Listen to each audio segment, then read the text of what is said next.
नमस्कार, दोपहर समाचार में आपका स्वागत है।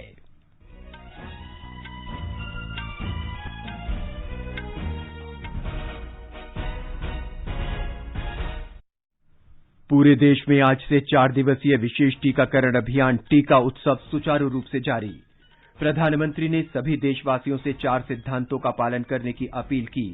इन सिद्धांतों में टीकाकरण के लिए प्रेरित करने, उपचार में मदद करने, सुरक्षा बनाए रखने की जागरूकता बढ़ाना और माइक्रो कंटेनमेंट जोन में सहायता करना शामिल है। भारत 85 दिन की रिकॉर्ड अवधि में विश्व में सबसे तेज गति से 10 करोड़ से अधिक कोरोना वैक्सीन देने वाला देश बना। दिल्ली सरकार ने अंतिम संस्कार और विवाह को छोड़कर सभी आयोजनों पर 30 अप्रैल तक प्रतिबंध लगाया। सार्वजनिक वाहन और सिनेमा हॉल आधी क्षमता के साथ चलेंगे। पश्चिम बंगाल में विधानसभा चुनाव के 5वें चरण के लिए प्रचार अभियान जोरों पर। निर्वाचन आयोग ने हिंसाग्रस्त कूच बिहार जिले में राजनीतिक नेताओं के प्रवेश पर अगले 72 घंटे की पाबंदी लगाई। जम्मू कश्मीर में सुरक्षा बलों के साथ 2 अलग अलग मुठभेड़ में 5 आतंकवादी मारे गए। और आईपीएल क्रिकेट में आज शाम कोलकाता नाइट राइडर्स का मुकाबला सनराइजर्स हैदराबाद से होगा। दोपहर समाचार में चारू सक्सेना के साथ मैं नवीन सक्सेना। कोविड मरीजों की संख्या फिर से बढ़ रही है। श्रोताओं से अपील है कि कोई भी कोताही न बरतें, सुरक्षा के सभी उपायों का पालन करें और 45 वर्ष से अधिक आयु के सभी लोग निसंकोच टीका लगवाएं। सुरक्षित रहें और 3 आसान उपायों का पालन करें। मास्क पहनें, 2 गज दूरी है जरूरी, सुरक्षित दूरी बनाए रखें, हाथ और मुंह साफ रखें। और अब समाचार। 4 दिन का टीका उत्सव आज से देश भर में शुरू हो गया है। इसका उद्देश्य अधिक से अधिक लोगों को कोविड टीका लगाना है। आज समाज सुधारक ज्योतिबा फुले की जयंती पर शुरू हुआ टीका उत्सव भारतीय संविधान के निर्माता डॉक्टर भीमराव अंबेडकर की जयंती 14 अप्रैल को संपन्न होगा। बृहस्पतिवार को मुख्यमंत्रियों के साथ कोविड स्थिति पर चर्चा करते हुए प्रधानमंत्री ने टीका उत्सव का आह्वान किया था।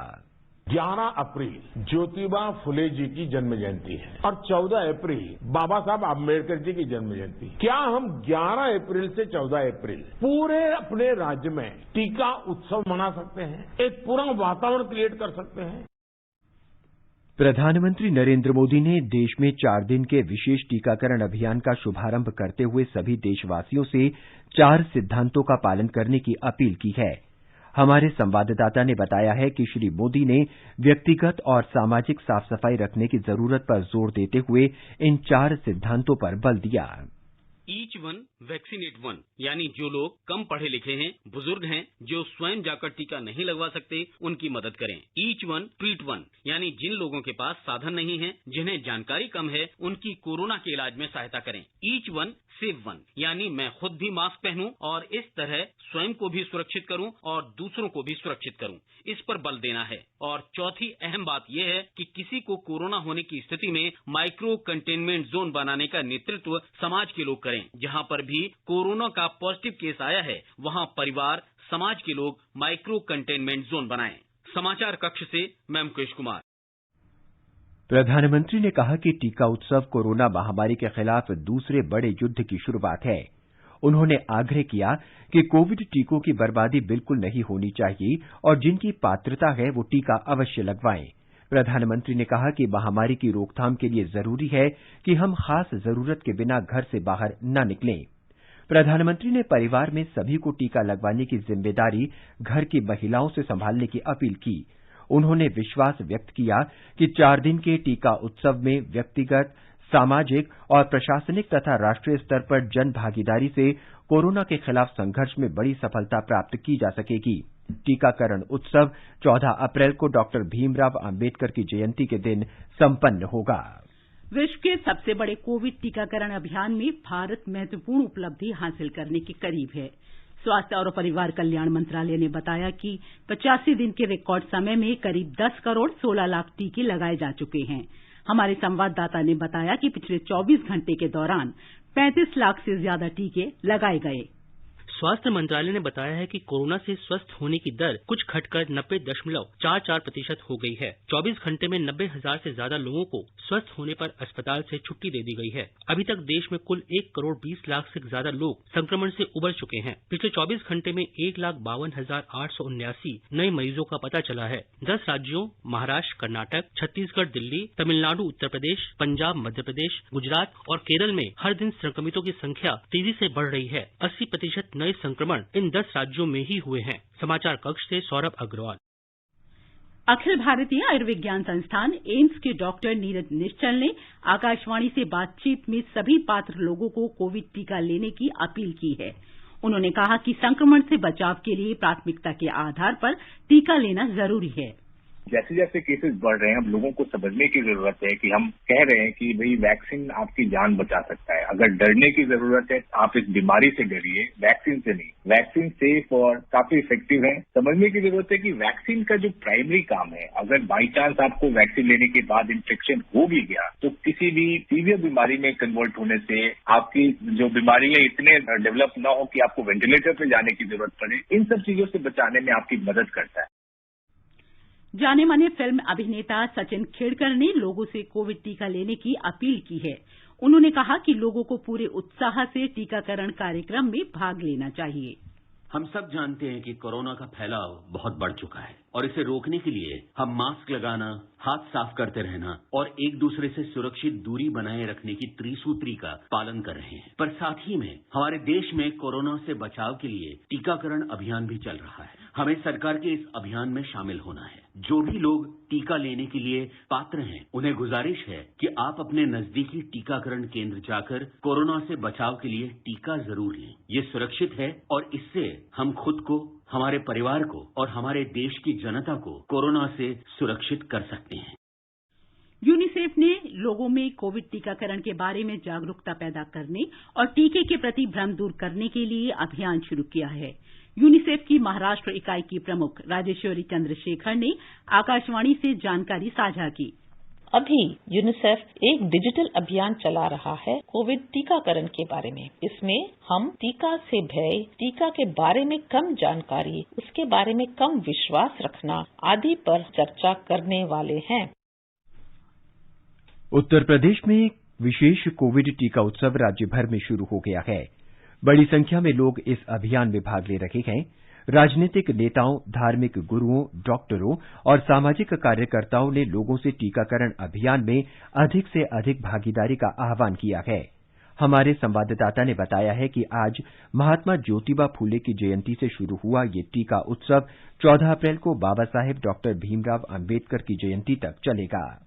मुख्यमंत्री योगी आदित्यनाथ ने लखनऊ में एक टीकाकरण केंद्र शक्ति भवन का दौरा कर वहां टीकाकरण अभियान का जायजा लिया। उन्होंने अपील की कि 4 दिन के टीका उत्सव में पात्र लोग आगे आएं। उन्होंने कहा कि 45 वर्ष से अधिक के लोग अपने नजदीकी टीकाकरण केंद्र पर पंजीकरण कराकर अभियान का हिस्सा बने। उन्होंने बताया कि प्रदेश में 6000 केंद्रों पर टीकाकरण का कार्य किया जा रहा है। मुख्यमंत्री ने कहा कि सभी कोविड अस्पतालों में पर्याप्त मात्रा में ऑक्सीजन, चिकित्सा कर्मी, दवाइयां और चिकित्सकीय उपकरण उपलब्ध होने चाहिए। उन्होंने कोविड के लेवल 2 और लेवल 3 के अस्पतालों में बिस्तरों की संख्या बढ़ाने के भी निर्देश दिए। MS यादव, आकाशवाणी समाचार, लखनऊ।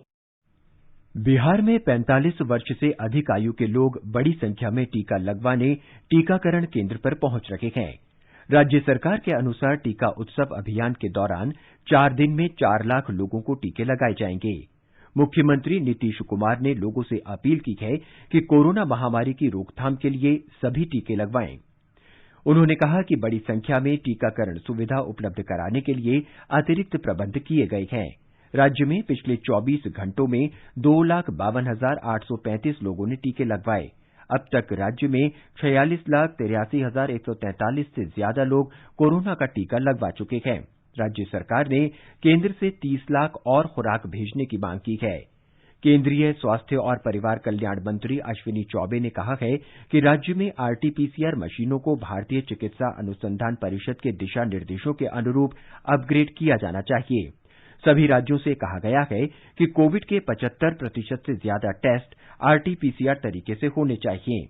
राज्य में 24 घंटों के दौरान 3,469 नए कोरोना मरीजों का पता चला है। अकेले पटना में ही 1,431 नए रोगी सामने आए हैं। राज्य के विभिन्न अस्पतालों में कुल 11,998 संक्रमित लोगों का इलाज चल रहा है। कोरोना से ठीक होने की दर भी कुछ कम हुई है और इस समय ये 95.13% है। राज्य में अभी तक 2,65,870 लोग कोरोना संक्रमण से मुक्त हो चुके हैं। देशव्यापी कोविड टीका उत्सव मध्य प्रदेश में भी आज से शुरू हुआ। 4 दिन के टीका उत्सव का उद्देश्य राज्य के 51 जिलों में लोगों का कोविड टीकाकरण कराना है। एक रिपोर्ट।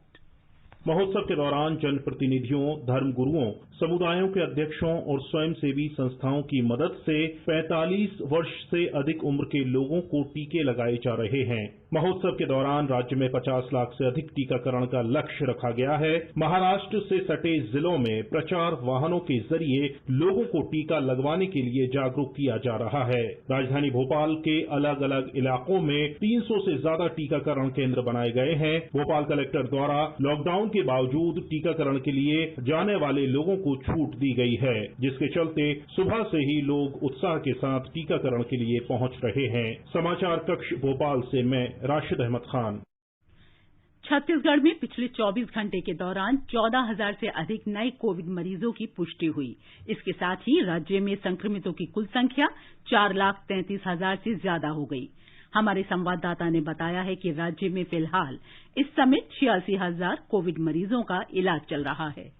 कल प्रदेश में कोरोना संक्रमण से 97 लोगों की मृत्यु हो गई। मौतों की संख्या इस तेजी से बढ़ रही है कि शवों का अंतिम संस्कार करने के लिए शमशान घाट में लोगों को इंतजार करना पड़ रहा है। रायपुर और दुर्ग जिलों में इस स्थिति को देखते हुए कुछ और शमशान घाट बनाने पर विचार किया जा रहा है। कोविड-19 की पहचान के लिए RT-PCR जांच कराने के बाद अधिकांश मामलों में रिपोर्ट प्राप्त होने में 4 से 5 दिन का समय लग रहा है। अनेक जिलों में अस्पतालों में खाली बेड उपलब्ध नहीं हो पा रहे हैं। इसे देखते हुए रायपुर जिले के सभी विकासखंड मुख्यालयों में 100 बेड की क्षमता वाले कोविड केयर सेंटरों की व्यवस्था की जा रही है। इन सेंटरों में 20-20 ऑक्सीजन युक्त बेड भी होंगे। इससे जिले में 760 ऑक्सीजन सुविधा युक्त बेड सहित करीब 2,500 से अधिक अतिरिक्त बेड की व्यवस्था हो जाएगी। विकल्प शुक्ला, आकाशवाणी समाचार, रायपुर। गुजरात में 4 दिवसीय टीकाकरण अभियान आज से शुरू हुआ। राज्य में अब तक 89 लाख लोगों को कोविड का टीका लगाया जा चुका है। कल 2,87,217 लोगों को कोविड टीका लगाया गया। हमारे संवाददाता ने बताया कि राज्य में कोविड नियंत्रण के लिए अधिक से अधिक लोगों को टीकाकरण अभियान में शामिल करने का लक्ष्य है। राज्य में 78 लाख से अधिक व्यक्तियों को टीके की पहली खुराक दी जा चुकी है, जबकि 10 लाख से अधिक व्यक्तियों को टीके की दूसरी खुराक भी दी जा चुकी है। स्वास्थ्य विभाग द्वारा आवासीय सोसाइटियों में भी टीकाकरण शिविर आयोजित की जा रही है। इस बीच गुजरात में कल कोविड-19 के 5,000 से अधिक नए मामले दर्ज किए गए, जबकि 2,535 मरीजों को ठीक होने के साथ विभिन्न अस्पतालों से छुट्टी दी गई। राज्य में संक्रमण के सबसे अधिक 1,409 नए मामले अहमदाबाद में दर्ज किए गए, जबकि सूरत में 913 मामले सामने आए। राज्य में कल 49 मरीजों की कोविड-19 की वजह से मृत्यु हो गई। मुख्यमंत्री श्री विजय रूपाणी ने आज उत्तर गुजरात के पाटण जिले में कोविड-19 की स्थिति की समीक्षा की। योगेश पंड्या, आकाशवाणी समाचार, अहमदाबाद। आज शुरू हुए टीका उत्सव से मुंबई के निवासियों में नया आत्मविश्वास और उत्साह पैदा हुआ है। लोग मुंबई और महाराष्ट्र के अन्य हिस्सों में टीकाकरण केंद्रों पर टीका लगवाने पहुंच रहे हैं।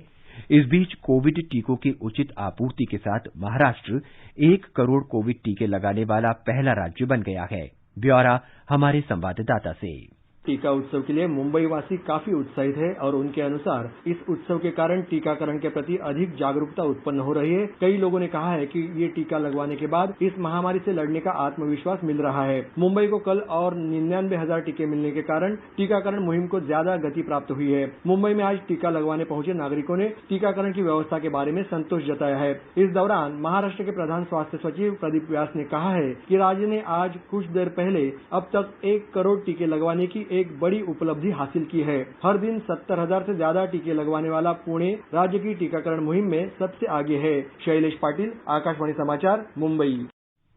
इस बीच मुंबई में 5,300 अतिरिक्त बेड और 800 आपातकालीन बेड अगले 2-3 दिन में उपलब्ध हो जाएंगे।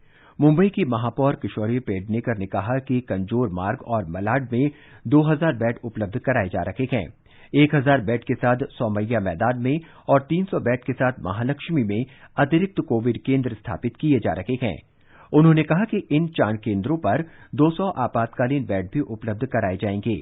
Maharashtra housing and area development authority, MHADA, city and industrial development corporation of Maharashtra CIDCO, Mumbai metropolitan region development authority MMRDA और बृहन मुंबई नगर निगम अपने क्षेत्र में कोविड केंद्र स्थापित कर रखे हैं।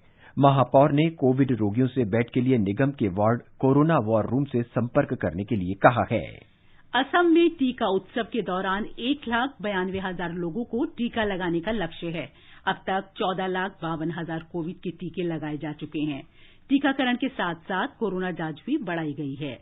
इस बीच राज्य में पिछले 24 घंटे के दौरान कोविड के 405 नए मरीजों की पुष्टि हुई। स्वास्थ्य अधिकारियों ने बताया कि 592 टीका केंद्र बनाए गए हैं। सिक्किम में भी आज टीका उत्सव शुरू हुआ। गंगटोक में पालजोर स्टेडियम और शहरी प्राथमिक स्वास्थ्य केंद्र पर टीकाकरण किया जा रहा है। इस अवसर पर राज्य के मुख्यमंत्री PS तमांग ने गंगटोक के पास STNM अस्पताल में कोविड का पहला टीका लगवाया। हाल ही में कोरोना वायरस महामारी के बढ़ते संक्रमण को देखते हुए केंद्र शासित प्रदेश पुदुचेरी कोविड-19 टीकाकरण अभियान के लिए पूरी तरह तैयार है। उपराज्यपाल डॉक्टर तमिलिसाई सौंदरराजन ने स्वास्थ्य विभाग और अन्य संबद्ध विभागों के वरिष्ठ अधिकारियों के साथ कई बैठकों में स्थिति की समीक्षा की। केंद्र शासित प्रदेश में आज से 14 अप्रैल तक कोविड टीका उत्सव शुरू किया गया है। सभी सरकारी अस्पतालों और प्राथमिक स्वास्थ्य केंद्रों में 45 वर्ष से अधिक आयु के लोगों को टीका लगाने के सभी प्रबंध किए गए हैं। दिल्ली सरकार ने सभी सामाजिक, राजनीतिक, खेलकूद, मनोरंजन, शैक्षिक, सांस्कृतिक, धार्मिक और त्योहार संबंधी आयोजनों पर 30 अप्रैल तक के लिए प्रतिबंध लगा दिया है। दिल्ली आपदा प्रबंधन प्राधिकरण के आदेश के अनुसार अंतिम संस्कार में अधिकतम 20 और विवाह समारोह में अधिकतम 50 लोगों को अनुमति दी जाएगी। रेस्तरां, बार, सिनेमा हॉल, थिएटर और मल्टीप्लेक्स भी केवल 50% क्षमता के साथ खुले रह सकेंगे। दिल्ली मेट्रो, DTC और दूसरे राज्यों को जाने वाली बसें भी 50% क्षमता के अनुसार ही चलेंगी। कॉलेज और कोचिंग संस्थान बंद रहेंगे। केवल 9वीं और से 12वीं कक्षा तक के विद्यार्थियों को मध्यावधि परीक्षा, प्री बोर्ड परीक्षा और वार्षिक परीक्षा अथवा बोर्ड परीक्षा के सिलसिले में माता पिता की सहमति से विद्यालय बुलाया जा सकता है। इस बीच राष्ट्रीय राजधानी दिल्ली में कोरोना संक्रमण के बढ़ते मामलों को देखते हुए मुख्यमंत्री अरविंद केजरीवाल ने सभी से मास्क लगाने का अनुरोध किया है। उन्होंने कहा कि जो लोग कोरोना का टीका लगवा चुके हैं उन्हें भी पूरी सावधानियां बरतनी चाहिए। मीडिया से बातचीत में श्री केजरीवाल ने कहा कि दिल्ली में पिछले 24 घंटों के दौरान 10,732 नए कोरोना मरीजों का पता चला, जो एक दिन की सबसे ज्यादा संख्या है। शहर की हालत को चिंताजनक बताते हुए उन्होंने लोगों से आग्रह किया कि जहां तक हो सके वो अपने घर में ही रहें। उन्होंने कहा कि सरकार लॉकडाउन लगाने के पक्ष में नहीं है, लेकिन अन्य विकल्प न होने के कारण ये पाबंदियां लगाई गई हैं। बांग्लादेश में जारी कोविड लॉकडाउन का पहला चरण 2 दिन और बढ़ाकर 13 अप्रैल तक कर दिया है। 5 अप्रैल को शुरू हुआ सप्ताह भर का लॉकडाउन आज मध्य रात्रि को समाप्त होना था। सड़क परिवहन मंत्री ओबेदुल कादर ने ढाका में आज बताया कि अंतर जिला परिवहन पर प्रतिबंध लागू रहेगा। हालांकि शहरी सीमा के अंतर्गत बसों के आवागमन की अनुमति होगी। कोविड लॉकडाउन का दूसरा चरण सख्त लॉकडाउन 14 अप्रैल से 1 सप्ताह के लिए लागू रहेगा।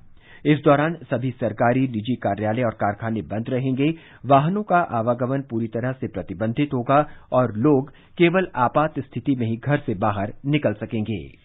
ये समाचार हमारी वेबसाइट newsonair.com/hindi और हमारे mobile app news on AIR पर भी उपलब्ध हैं।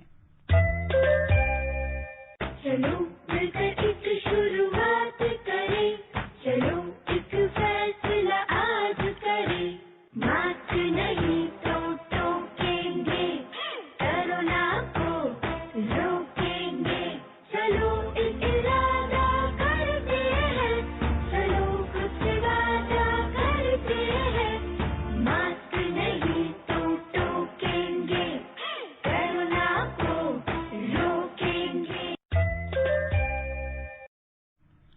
दोपहर समाचार में आपका फिर स्वागत है। आगे बढ़ने से पहले मुख्य समाचारों पर एक नजर। पूरे देश में आज से 4 दिवसीय विशेष टीकाकरण अभियान टीका उत्सव सुचारू रूप से जारी। प्रधानमंत्री ने सभी देशवासियों से 4 सिद्धांतों का पालन करने की अपील की। इन सिद्धांतों में टीकाकरण के लिए प्रेरित करने, उपचार में मदद करने, सुरक्षा बनाए रखने की जागरूकता बढ़ाना और माइक्रो कंटेनमेंट जोन बनाने में सहायता करना शामिल है। भारत 85 दिन की रिकॉर्ड अवधि में विश्व में सबसे तेज गति से 10 करोड़ से अधिक कोरोना वैक्सीन देने वाला देश बना। दिल्ली सरकार ने अंतिम संस्कार और विवाह को छोड़कर सभी आयोजनों पर 30 अप्रैल तक प्रतिबंध लगाया। सार्वजनिक वाहनों और सिनेमा हॉल आधी क्षमता के साथ चलेंगे। पश्चिम बंगाल में विधानसभा चुनाव के 5वें चरण के लिए प्रचार अभियान जोरों पर। निर्वाचन आयोग ने हिंसाग्रस्त कूच बिहार जिले में राजनीतिक नेताओं के प्रवेश पर अगले 72 घंटे की पाबंदी लगाई। जम्मू कश्मीर में सुरक्षा बलों के साथ 2 अलग अलग मुठभेड़ में 5 आतंकवादी मारे गए। आईपीएल क्रिकेट में आज शाम कोलकाता नाइट राइडर्स का मुकाबला सनराइजर्स हैदराबाद से होगा। पश्चिम बंगाल में विधानसभा चुनाव के 5वें चरण के लिए प्रचार अभियान पूरे जोरों पर है। जिन चुनाव क्षेत्रों में वोट डाले जाने हैं, वहां विभिन्न राजनीतिक दलों के नेता मतदाताओं को रिझाने में लगे हैं। भाजपा के वरिष्ठ नेता और गृहमंत्री अमित शाह आज नादिया और उत्तर 24 परगना जिलों में रैली और रोड शो करेंगे। दिलीप घोष, मिथुन चक्रवर्ती और शुभेंदु अधिकारी बर्धमान, कोलकाता, उत्तर 24 परगना और उत्तर दिनाजपुर तथा जलपाईगुड़ी में प्रचार कर रहे हैं। तृणमूल कांग्रेस की नेता और मुख्यमंत्री ममता बनर्जी जलपाईगुड़ी में जनसभाएं और पूर्व बर्धमान क्षेत्र में रोड शो कर रही हैं। अभिषेक बनर्जी नादिया और उत्तर 24 परगना में रैलियां कर रहे हैं। समाजवादी पार्टी के नेता और सांसद जया बच्चन आज तीसरे पहर कोलकाता में रोड शो करने वाली हैं। संयुक्त मोर्चे के नेताओं का भी कोलकाता में आज रैलियां करने का कार्यक्रम है। तृणमूल कांग्रेस प्रमुख और पश्चिम बंगाल की मुख्यमंत्री ममता बनर्जी ने आज वीडियो कॉन्फ्रेंस के माध्यम से सीतलकुची गोलाबारी की घटना में मारे गए लोगों के परिवारों से बातचीत की। सुश्री बनर्जी का इन परिवारों से मुलाकात का कार्यक्रम था, लेकिन निर्वाचन आयोग ने कूच बिहार जिले में राजनीतिक नेताओं के प्रवेश पर 72 घंटे के प्रतिबंध के कारण वे वहां नहीं जा सकी। बाद में सिलीगुड़ी में संवाददाताओं से बातचीत में सुश्री बनर्जी ने कहा कि केंद्रीय औद्योगिक सुरक्षा बल के जवान भीड़ नियंत्रित करने के लिए प्रशिक्षित नहीं थे। उन्होंने कहा कि 14 अप्रैल को वे कूच बिहार का दौरा करेंगी। इस बीच भारतीय जनता पार्टी ने कल हुई इस घटना के लिए पश्चिम बंगाल की मुख्यमंत्री को जिम्मेदार ठहराया है। भाजपा नेता अमित मालवीय ने कहा कि सुश्री बनर्जी ने तृणमूल कांग्रेस कार्यकर्ताओं को चुनाव ड्यूटी में लगे केंद्रीय सुरक्षा बलों का घेराव करने को कहा था। भाजपा ने कहा कि कल की घटना सुश्री बनर्जी के भड़काऊ वक्तव्य का परिणाम है। जम्मू कश्मीर के सुरक्षा बलों के साथ 2 अलग अलग मुठभेड़ में 5 आतंकवादी मारे गए हैं। अनंतनाग जिले में बिजबहेड़ा इलाके के सेमठान और शोपिया जिले के हादीपोरा में कल शाम आतंकवादियों और सुरक्षा बलों के बीच मुठभेड़ शुरू हुई थी। पुलिस ने कहा है कि अलबद्र गुट के 3 आतंकी हादीपोरा, शोपिया में मारे गए। 2 दिन पहले सेना के एक जवान की हत्या में शामिल 2 आतंकवादी सेमठान बिजबहेड़ा में आज ढेर कर दिए गए। मारे गए आतंकवादियों से हथियार और गोला बारूद बरामद किया गया है। राष्ट्रीय अन्वेषण अभिकरण एनआईए ने मुंबई पुलिस के सहायक निरीक्षक रियाज काजी को गिरफ्तार कर लिया है।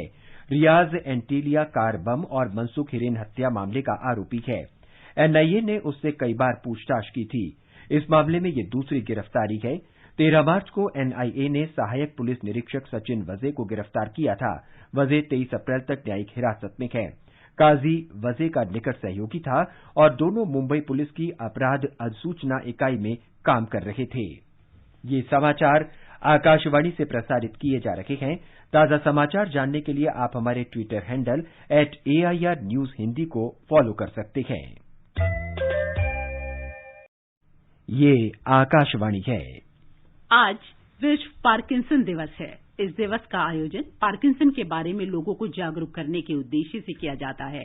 पार्किंसन के कारण चलने फिरने की गति धीमी पड़ जाती है, मांसपेशियां सख्त हो जाती हैं और शरीर में कंपन की समस्या पैदा हो जाती है। दिल्ली में लेडी हार्डिंग मेडिकल कॉलेज के तंत्रिका तंत्र विभाग के प्रमुख डॉक्टर राजेंद्र धमीजा ने आकाशवाणी को बताया कि संतुलित आहार और व्यायाम के अभ्यास से पार्किंसन से बचा जा सकता है। विश्व भर में 1 करोड़ से भी ज्यादा लोग पार्किंसन डिजीज से ग्रस्त हैं और भारत में भी इनकी संख्या निरंतर बढ़ रही है। पार्किंसन डिजीज मस्तिष्क की एक बीमारी है जिसमें डोपामिन की डेफिशिएंसी यानी कि कमी रहती है। इसकी वजह से शरीर में कंपन, शरीर में धीमापन या अकड़न हो सकती है। अब इस बीमारी का इलाज अच्छे से संभव है और अगर आपके वर्क प्लेस पे, आपके घर में, आपके पड़ोस में इस तरह के लक्षण का कोई मरीज है तो उसको न्यूरोलॉजिस्ट या एक मूवमेंट डिसऑर्डर स्पेशलिस्ट के पास लेकर जाएं और उसका उपचार कराएं। इस बीमारी से बचने के लिए मैं आपसे आग्रह करूंगा कि आप रेगुलर एक्सरसाइज करें और एक बैलेंस डाइट लें। उपराष्ट्रपति एम वेंकैया नायडू ने महान समाज सुधारक और दूरदर्शी विचारक ज्योतिराव फूले को जयंती पर श्रद्धांजलि अर्पित की। श्री नायडू ने कहा कि महात्मा फूले को महिलाओं की शिक्षा को बढ़ावा देने में विशेष योगदान रहा है। उन्होंने जातिवाद और छुआछात जैसी सामाजिक कुरीतियों के खिलाफ लड़ाई लड़ी। उपराष्ट्रपति ने कहा कि समाज को सुधार की दिशा में महात्मा फूले का योगदान हमेशा याद रहेगा। गुजरात में दशनामी परंपरा के प्रख्यात महंत महामंडलेश्वर श्री भारती बाबू का आज सवेरे निधन हो गया। वे 93 वर्ष के थे। अहमदाबाद के पास सरखेज में भारतीय आश्रम में उन्होंने अंतिम सांस ली। उनका समाधि कार्यक्रम कोविड दिशा निर्देशों के साथ सौराष्ट्र के जूनागढ़ आश्रम में किया जाएगा। आईपीएल क्रिकेट में आज चेन्नई में कोलकाता नाइट राइडर्स का मुकाबला सनराइजर्स हैदराबाद से होगा। मैच शाम 7:30 से शुरू होगा। कल एक मैच में मुंबई में दिल्ली कैपिटल्स ने चेन्नई सुपर किंग्स को 7 विकेट से हरा दिया। दिल्ली कैपिटल्स ने 189 रन का लक्ष्य केवल 3 विकेट खोकर और 8 गेंद शेष रहते हासिल कर लिया। एशियाई कुश्ती ओलंपिक क्वालीफायर के कल दूसरे दिन महिला कुश्ती में भारत की अंशु मलिक ने 57 किलोग्राम और सोनम मलिक ने 62 किलोग्राम श्रेणी में रजत पदक जीतकर टोक्यो ओलंपिक में अपनी जगह पक्की कर ली। केंद्रीय पर्यटन सचिव अरविंद सिंह ने जम्मू कश्मीर के उपराज्यपाल मनोज सिन्हा से कल श्रीनगर के राजभवन में मुलाकात की। दोनों ने पर्यटन विभाग द्वारा जम्मू कश्मीर में पर्यटन को बढ़ावा देने के लिए किए जा रहे उपायों पर चर्चा की। इस अवसर पर जम्मू कश्मीर पर्यटन विभाग के सचिव सरमद हाफिज और कश्मीर पर्यटन विभाग के निदेशक डॉक्टर GN इतू भी मौजूद थे। और अब एक नजर आज के मौसम पर। राष्ट्रीय राजधानी दिल्ली में आसमान साफ रहेगा। अधिकतम तापमान 38 डिग्री सेल्सियस रहने की संभावना। मुंबई में आंशिक रूप से बादल छाए रहेंगे। न्यूनतम तापमान 24 डिग्री सेल्सियस रहा। अधिकतम तापमान 33 डिग्री सेल्सियस रहने का अनुमान। चेन्नई में सामान्यतः आंशिक रूप से बादल छाए रहेंगे। न्यूनतम तापमान 26 डिग्री सेल्सियस दर्ज किया गया। अधिकतम तापमान 35 डिग्री सेल्सियस तक जा सकता है। कोलकाता में भी आंशिक रूप से बादल छाए रहेंगे। गरज के साथ या हल्की बारिश हो सकती है। अधिकतम तापमान 35 डिग्री सेल्सियस तक जा सकता है। श्रीनगर में बादल छाने के साथ हल्की वर्षा की संभावना है। अधिकतम तापमान 18 डिग्री सेल्सियस तक जा सकता है। जम्मू में आंशिक तौर पर बादल छाए रहेंगे। न्यूनतम तापमान 17 डिग्री सेल्सियस रहा, जबकि अधिकतम तापमान 32 डिग्री सेल्सियस रह सकता है। अंत में मुख्य समाचार एक बार फिर। पूरे देश में आज से 4 दिवसीय विशेष टीकाकरण अभियान टीका उत्सव सुचारू रूप से जारी। प्रधानमंत्री ने सभी देशवासियों से 4 सिद्धांतों का पालन करने की अपील की। इन सिद्धांतों में टीकाकरण के लिए प्रेरित करने, उपचार में मदद करने, सुरक्षा बनाए रखने की जागरूकता बढ़ाना और माइक्रो कंटेनमेंट जोन बनाने में सहायता करना शामिल है। भारत 85 दिन की रिकॉर्ड अवधि में विश्व में सबसे तेज गति से 10 करोड़ से अधिक कोरोना वैक्सीन देने वाला देश बना। दिल्ली सरकार ने अंतिम संस्कार और विवाह को छोड़कर सभी आयोजनों पर 30 अप्रैल तक प्रतिबंध लगाया। सार्वजनिक वाहनों और सिनेमा हॉल आधी क्षमता के साथ चलेंगे। पश्चिम बंगाल में विधानसभा चुनाव के 5वें चरण के लिए प्रचार अभियान जोरों पर। निर्वाचन आयोग ने हिंसाग्रस्त कूच बिहार जिले में राजनीतिक नेताओं के प्रवेश पर अगले 72 घंटे की पाबंदी लगाई। जम्मू कश्मीर में सुरक्षा बलों के साथ 2 अलग अलग मुठभेड़ में 5 आतंकवादी मारे गए। और आईपीएल क्रिकेट में आज शाम कोलकाता नाइट राइडर्स का मुकाबला सनराइजर्स हैदराबाद से होगा। इसके साथ ही दोपहर समाचार का ये अंक समाप्त हुआ। नमस्कार।